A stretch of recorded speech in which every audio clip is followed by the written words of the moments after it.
గుర్రం అయ్యో మట్టేస్తున్నారు, ఇక నేను చచ్చిపోతాను, ఇక నా జీవితం ఇంతే, ఇక నేను గెలవలేను, ఇక నేను సాధించలేను అని అనుకుందా? లేదు.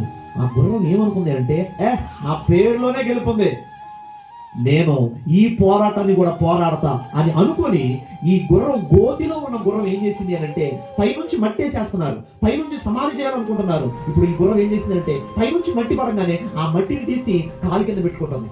పైనుంచి మట్టి పడంగానే ఆ మట్టిని తీసి కాలు కింద పెట్టుకుంటుంది.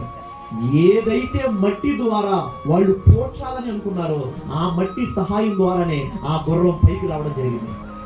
ఒక దేవుని దాసుని నేను చెబుతున్నాను, నువ్వు ఏ నిందల మీద వెళ్తున్నావో, ఏ నిందల ద్వారా వెళ్తున్నావో, ఏ అవమానాల ద్వారా వెళ్తున్నావో, ఏ అప్పుల ద్వారా వెళ్తున్నావో, ఏ బాధల ద్వారా వెళ్తున్నావో, అవే రేపొద్దున నిన్ను విజయ డంకా మోగించే విధంగా చేస్తాయి. హల్లెలూయా.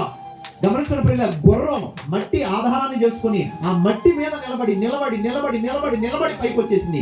అలాగే అవమానపడ్డావా, దాని మీద నిలబడు. నిందొచ్చిందా, దాని మీద నిలబడు. ఎవరైనా తిట్టారా, దాని మీద నిలబడు. ఎక్కడైనా బహిరంగంగా అవమానంగా జరిగిందా, దాని మీద నిలబడు. రాబోతున్న రోజుల్లో ఆ అవమానాలన్నీ తొలగించి భూదండగా దేవుడు మారుస్తాడు. హల్లెలూయా.